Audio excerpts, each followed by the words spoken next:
આવતીકાલે 25 જાન્યુઆરી શનિવાર 2025 અને ષટતિલા એકાદશી છે. પણ ષટતિલા એકાદશીના દિવસે 6 પ્રકારના તલ સંબંધી એવા કામ છે કે જે આપણે કરીએ છીએ તો વિષ્ણુ ભગવાન પ્રસન્ન થાય છે અને ધન ધાન્યમાં ખૂબ જ વધારો થાય છે. ષટતિલા એકાદશીના દિવસે પહેલો ઉપાય છે કે તમારે તલનું સ્નાન કરવું. આ દિવસે આપણે જો પવિત્ર નદીમાં સ્નાન કરવા ન જઈ શકીએ તો ઘરમાં નાહવાનું જે પાણી હોય એમાં ગંગાજળની સાથે થોડા તલ નાખી દેવાના. આવું કરવાનું ખૂબ શુભ માનવામાં આવે છે. બીજું છે તલની પેસ્ટ. આપણા શરીરે તલની પેસ્ટ જો આપણે લગાવીએ તો એવું કીધું છે કે આપણા જે રોગો છે એમાં રાહત મળે છે. ત્રીજો ઉપાય છે તિલોડક, એટલે કે તલ નાખીને પિતૃઓને જે આપણું જળ છે એમાં તલ નાખીને પિતૃઓને અર્પણ કરીએ તો પણ પિતૃઓની કૃપા પ્રાપ્ત થાય છે.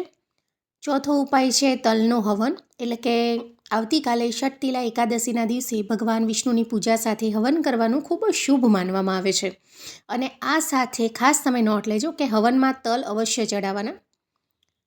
પાંચમો ઉપાય છે તલનું ભોજન, એટલે કે તલનો કોઈને કોઈ રીતે સમાવેશ કરવાનો ભોજનમાં.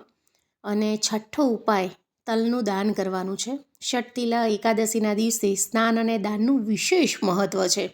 આ સાથે તલનું દાન અવશ્ય કરવું. આમ કરવાથી શનિદેવની અશુભ સ્થિતિની અસર ઓછી થાય છે.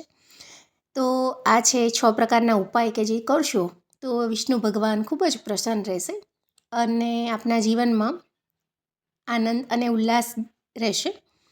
ષટતિલા એકાદશીની લોકકથા શું છે એના ઉપર ઓલરેડી મેં વિડીયો બનાવી દીધું છે, તો આપ મારી ચેનલ પર જઈને જોઈ શકો છો કે એનું મહત્ત્વ શું છે, એની લોકકથા શું છે. તો આપને જો અમારો વિડીયો સારો લાગ્યો હોય તો મારી ચેનલને સબસ્ક્રાઈબ કરવાનું ના ભૂલશો. મારા વિડીયોને લાઇક કરો, બને એટલો શેર કરો.